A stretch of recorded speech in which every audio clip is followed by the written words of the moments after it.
वर्तमान विधायक श्री मूलचंद शर्मा जी, हमारे विधायक श्री धनेश अदलखा जी, जिला अध्यक्ष पंकज रामपाल जी, जिला अध्यक्ष श्री सोनपाल जी, चेयरमैन जिला परिषद विजय दहिया जी, हमारे यहाँ की मेयर बहन परवीन जोशी जी, श्री अजय गौड़ जी और जिले के उपायुक्त श्री विक्रम यादव जी, उपस्थित सभी सज्जनवृंद और विशेष तौर पर आज के इस कार्यक्रम में जो लाभार्थी हैं, जिनको हरियाणा सरकार ने अपनी एक विशेष योजना में और 100-100 गज के प्लॉट ये दिए हैं, ऐसे सभी लाभार्थी बंधुगण, पत्रकार छायाकार मित्रों, आज सब हमारे जो उपस्थित बंधु हैं, सबसे पहले तो मैं आने वाला जो प्रमुख त्यौहार है दीपावली, और न केवल दीपावली बल्कि दीपावली के साथ त्योहारों का एक बहुत बड़ा जिसको कहना चाहिए समूह ये साथ आता है, चाहे वो धनतेरस हो, छोटी दिवाली, बड़ी दिवाली तो होती ही है, बाद में भैया दूज होती है, फिर छठ का पर्व भी आ रहा है, और इससे पहले भी ये वही महीना पूरा वास्तव में तो त्योहारों का पर्व यानी महीना होता है, पर्वों का महीना होता है। दशहरा गया, उसके बाद शरद पूर्णिमा गई है, तो ऐसे लगातार ये त्योहार, नवरात्रि उससे पहले गए हैं, तो एक उत्सवों का माहौल होता है। और मैं उन विशेष बंधुओं को जिनको आज 100-100 गज के प्लॉट दिए जाने की ये जो प्रारंभ किया है, न केवल यहाँ बल्कि हरियाणा के सभी जिलों में इस कार्यक्रम को के माध्यम से लोगों को आज प्लॉट दिए जा रहे हैं। लगभग 9000 ऐसे बंधुओं को आज ये प्लॉट दिए जा रहे हैं।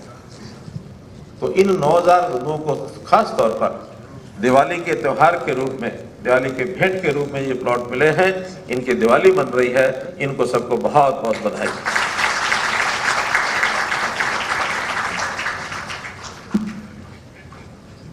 मित्रों, आज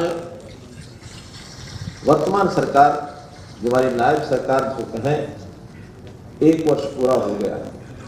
17 अक्टूबर को उन्होंने शपथ ली थी,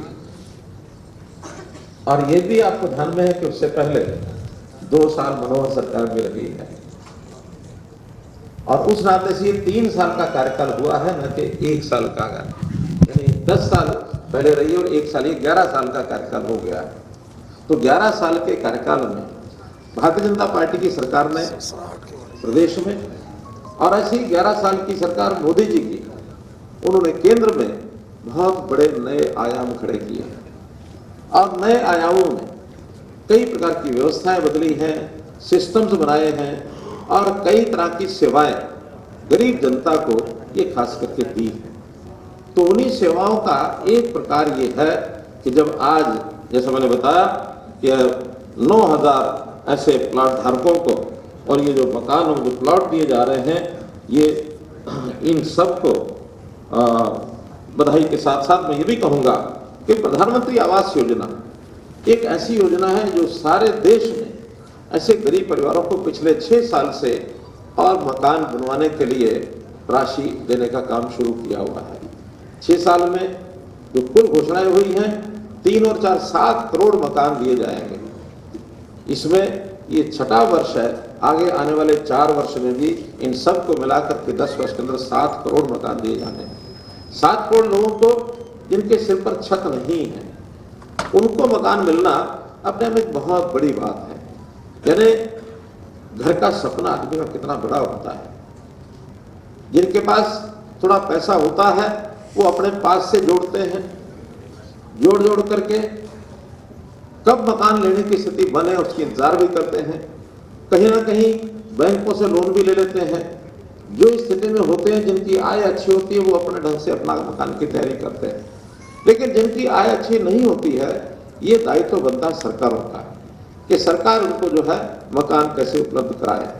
और जब मकान मिलता है तो उसके नीचे, छत के नीचे वो बैठता है, सोता है, काम करता है, घर के गुजारे में परिवार सारे का सारा, उसकी खुशी का ठिकाना नहीं रहता है। उस मकान के बनने के बाद एक नया विश्वास जागृत होता है उसमें कि मैं भी एक सम्मानित नागरिक इस समाज का, देश का, गांव का, शहर का बनता हूं। अपना घर नहीं होता तो आदमी को कहा जाता है इसका तो कोई घर भी नहीं है, इसको तो कोई रहने का ठिकाना भी नहीं है, उसकी इज्जत समाज में बढ़ती नहीं है। तो इस प्रकार से एक बहुत बड़ा स्वप्न ये जब पूरा करता है तो इसका बहुत बड़ा लाभ ये आदमी को होता है। तो आज से पहले भी जो मुख्यमंत्री ग्रामीण आवास योजना है उसके अंदर 58 गांव के और 4000 लाभार्थियों को गांव में और जगाधरी के एक सेक्टर में 1144 लाभार्थियों को इससे पहले भी ये लाभ दिया जा चुका है, इसके 9000 के अलावा। और जैसा मैंने बताया PMAY में इसके अंदर शहरों की योजना अलग है, गांव की योजना अलग है।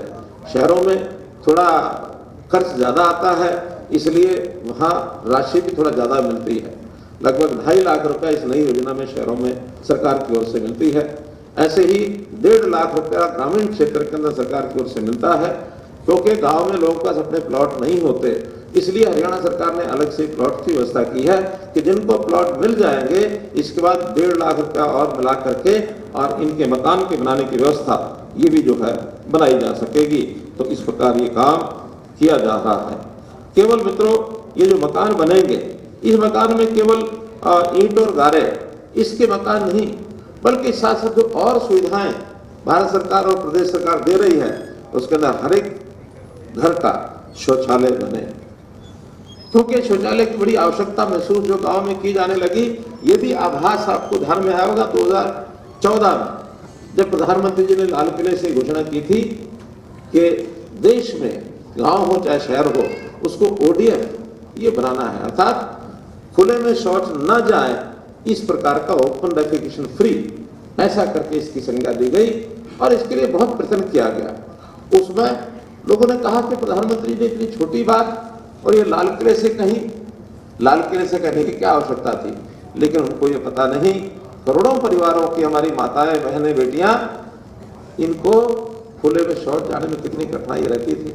अपनी इज्जत को बचाने के लिए या तो अंधेरा सूर्य निकलने से पहले वो खेतों में जाती थी या सूर्य छुपने के बाद इकट्ठी होकर जाती थी। तो एक बहुत दर्दनाक दृश्य ऐसा जो अनुभव में आता था और धीरे धीरे आज 10 करोड़ से ज्यादा और ऐसे टॉयलेट्स, ऐसे शौचालय बनाए गए। तो हर घर में शौचालय साथ में जरूर हो।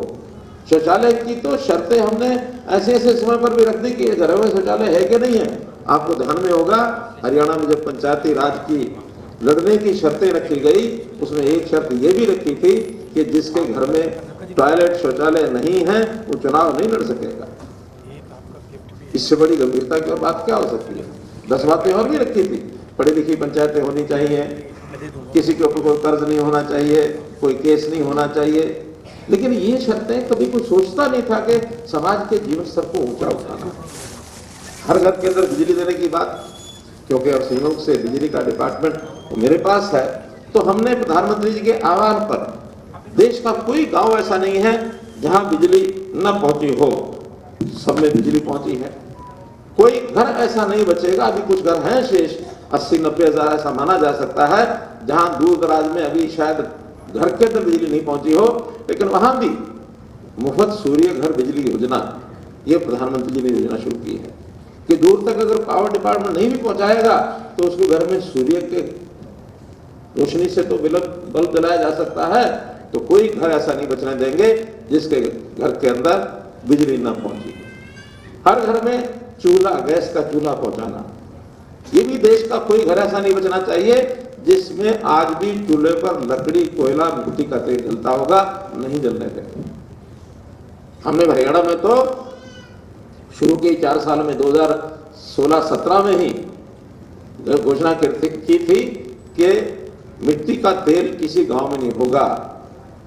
मिट्टी के तेल का फ्री ऐसा जो प्रदेश को बनाया, कैरोसिन फ्री स्टेट, ये हरियाणा पहला प्रदेश था देश भर में कि मिट्टी का तेल हमने खत्म कर दिया। नहीं तो वही मिट्टी का तेल क्या होता था, लोगों को जरूरत भले नहीं होती थी, पेट्रोल पंप में ले जा करके पूरे टैंकर के टैंकर और उनकी पाइपलाइन पेट्रोल पंप के टैंकर में डाल दिए जाते थे, और पेट्रोल पंप के टैंकर में डालने के बाद वही तेल में मिलावट होकर के हमारा जो मोटरसाइकिल है, स्कूटर है, कार है, बस है, ट्रक है, उसके तेल में मिलता था।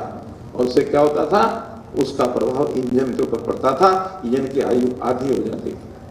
हमने इस बीमारी को दूर किया। तो इस नाते से गैस का चूल्हा हर घर में पहुंचाने की बात हमने कही है।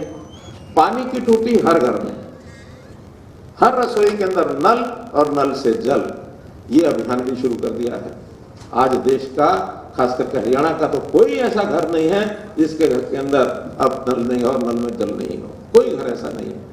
पहले क्या होता था, कॉमन पोस्ट होती थी जो मोहल्ले में कहीं ना कहीं एक जगह चलाया जाता था और वो पानी चलता रहता था, चाहे पानी भरे ना भरे, पानी की वेस्टेज बहुत होती थी। हर घर में पानी पहुंचाया है। तो इस प्रकार से सारी सुविधाएं, राशन की बात है, कुछ समय था गरीबी के कारण से हमारे परिवार को राशन की आवश्यकता पूर्ति नहीं होती थी, खास करके कोविड के बाद, और लोगों को इतना राशन दिया शायद जरूरत नहीं होती थी, तब भी राशन घर में होता था, अगली बार वो राशन लेने में नहीं जाता था। यानी 80 करोड़ परिवारों में मुफ्त राशन, 80 करोड़ लोगों के घर में मुफ्त राशन ही पहुंचाया है। कोई आदमी बीमार हो जाए, घर में इलाज के लिए पैसा नहीं है, गरीब आदमी क्या करे? गरीब आदमी के हर परिवार के सदस्य का इलाज मुफ्त में कैसे हो, मोदी जी ने सबसे पहले आयुष्मान भारत के माध्यम से 5 लाख रुपए का हर परिवार का और एक बीमा करा दिया। 5 लाख रुपए तक का इलाज, इसका कोई पैसा गरीब परिवार को नहीं देना पड़ेगा। आखिरी गरीबों की सुविधा के लिए है तो क्या करेंगे? देश बहुत आगे बढ़ रहा है। प्रदेश की सारी योजनाएं, केंद्र की सब योजनाएं प्रदेश के अंदर लागू की जा रही हैं। तो इस नाते से हमारे यहाँ जो मकान हैं, इन मकानों में सब प्रकार की सुविधाएं ये भी हम दे रहे हैं, और इन सुविधाओं को मिलने के बाद एक सुखी जीवन गांव का व्यक्ति हो, शहर का व्यक्ति हो, वो किस प्रकार से और आगे बढ़ करके इसमें काम कर सकता है। भाइयों बहनों, केवल ये विषय प्रदेश सरकार का नहीं है, जो कि मेरे पास केंद्र की एक जिम्मेदारी है, उस नाते से मैं ये भी बताऊंगा कि पिछले 11 वर्ष के अंदर हमने केंद्र के अंदर भी कितनी व्यवस्थाएं की, प्रदेश में भी व्यवस्थाएं की। जैसा प्रदेश की बातें अगर हम करें तो हमने सबसे पहले, जो फरियादी आदमी होता था वो दौड़ करके चंडीगढ़ पहुंचता था, भीड़ लगी रहती थी। हमें मुझे याद है कि पहला साल 25 तारीख थी, 25 दिसंबर 2014, 25 दिसंबर को हमने एक सीएम विंडो की घोषणा की थी। सबसे पहले गुड गवर्नेंस जो डे था, अटल जी का जन्मदिन था, उस दिन हमने उसमें ये कहा था कि किसी व्यक्ति को चंडीगढ़ आने की जरूरत नहीं है। पर्चा लेके जाते थे, भीड़ की भीड़ चलती थी, 4 दिन 6 दिन बैठे रहते थे, हजारों रुपया खर्च हो जाता था, और काम करने के लिए किसी की जेब गर्म करनी पड़ती थी। हमने सब बातें बंद कर दी कि व्यक्ति एक सीएम विंडो के नाते अपना पर्चा डाल देगा, हमारे पास पहुंच जाएगा, हम अपने आप देख करके उसका समाधान कर देंगे। 13.5 लाख एप्लीकेशन उस सीएम विंडो के अंदर आई, जिसमें लगभग सब केसों के काम हो गए। 13.5 लाख। कटाक्ष करते थे कांग्रेस के लोग, क्या कहते थे कि ये मुख्यमंत्री तो अलोकप्रिय है। पूछते थे लोग कैसे कह सकते हो? इसलिए कहते हैं कि मेरे घर पर तो भीड़ रहती थी, यहां तो कोई आता नहीं। और हम ये कहते थे कि ये भीड़ जो आती है यही आपको डुबोएगी, क्योंकि भीड़ का काम नहीं होता। 10-10 लोग पड़े रहते हैं, बैठे रहते हैं। हमारे यहाँ किसी को आने की जरूरत नहीं। हमारे यहाँ जब भीड़ आएगी तो समझेंगे हम फेल हो गए। चंडीगढ़ कोई आदमी आए तो क्यों आए, उसके घर में बैठे, उसके वहां का जो लोकल ऑफिस है, वहां का तहसील ऑफिस है, वहां का एसडीएम ऑफिस है, वहां का डिस्ट्रिक्ट जो ऑफिस है, सेक्रेटरीट है, वहीं पर उसके काम क्यों नहीं होने चाहिए? तो घर बैठे सारे काम करने के लिए हमने ई गवर्नेंस जिसको कहना चाहिए, इसका उपयोग किया। सरल, जगह जगह सरल पोर्टल के माध्यम से, और ई दिशा केंद्र बनाए, सरल के पोर्टल जो बनाए गांव-गांव में, ईसीएस क्या सीएससी का कॉमन सर्विस सेंटर, इनका निर्माण कराया कि आप जाओ, जाकर के अपना काम हाथ रख के आ जाओ। ऑनलाइन सब चीजें की, परिवार पहचान पत्र बनाया, बहुत दुखी हुए शुरू में, मुझे ध्यान है परिवार पहचान पत्र के नाते से, क्योंकि कुछ चीजें उसमें तकलीफ देने वाली थी भी सही। तकलीफ क्या थी? किसी की आमदन तो अच्छी थी, नीचे कार है, 4 मंजिला मकान भी है, वो भी जाके मुफ्त की सेवाएं ले रहा है। हमने उनको सबको काटना शुरू किया। सबकी आमदन कितनी है उसके अंदर दर्ज कर ली। जो गरीब परिवार है 1,80,000 रुपए से नीचे की सहायता जिसको मिलनी है उसको मिलेगी, बाकी को नहीं मिलेगी। इनको घटाने बढ़ाने की बातें आ गई। तो ये जब चीजें शुरू हुई, इसके लिए भी हमने जो है सारी चीजों का व्यवस्था की कि हम घर बैठे सबको सुविधा देंगे, सबको एक प्रकार से, और कोई चक्कर किसी को काटना नहीं पड़ेगा। राशन कार्ड उसके नाते से हमें बढ़ाए, ओल्ड एज पेंशन उसमें देख करके मिल जाती है। आज किसी को घर में बुजुर्गों को अगर ओल्ड एज पेंशन का विषय हो तो किसी को चक्कर नहीं काटना पड़ता, किसी को सरकारी दफ्तर में नहीं जाना पड़ता। कोई भी आदमी उसकी उम्र जैसे ही 60 साल होती है, गरीब आदमी है, तो उसके घर में आदमी पहुंच जाता है, साइन कराता है, अगले महीने से उसकी पेंशन शुरू हो जाती है।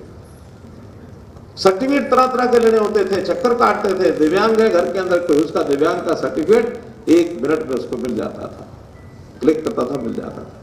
किसान को अपनी फर्द निकालनी होती थी, क्लिक किया और फर्द लेकर के घर आ गया, नहीं तो 6-6 महीने फर्द नहीं मिलती थी लोगों को। तो ये सारी चीजें हमने उस समय बदली आकर के गांव को लाल डोरा मुक्त किया। जो गांव में लोग रहते हैं उनको पता है लाल डोरा नाम की क्या बीमारी थी। उसकी रजिस्ट्री नहीं होती थी, उस जमीन का अपने घर का हमको लोन नहीं मिल सकता था, हम उसको अच्छी कीमत और बेच नहीं सकते थे। लेकिन जब से लाल डोरा समाप्त किया वो सारी बातें हो गई। ऐसे ही हमने ये जो भर्तियां होती थी, और इस भर्तियों में जो पोस्टों की मंडी लगती थी, इस पोस्ट के इतने लाख, इस पोस्ट के इतने लाख, इस भर्ती के इतने लाख, क्या पिछले 10 साल से 11 साल से कोई एक भी पैसा किसी ने भर्ती के लिए लिया है? क्या लिया किसी ने? बिना पर्ची, बिना खर्ची। और मैं कहता हूं एक ये स्लोगन ऐसा बना, इस स्लोगन के कारण से हमारी सरकार, जो सब मानते थे नहीं आएगी, तीसरी बार सरकार इस एक स्लोगन के कारण से आई।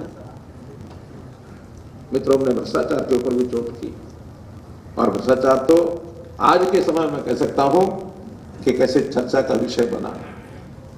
पिछले दिनों में कुछ घटनाएं हो गई हैं, उन घटनाओं का केंद्र बिंदु भ्रष्टाचार के ऊपर इर्द गिर्द घूम रहा है।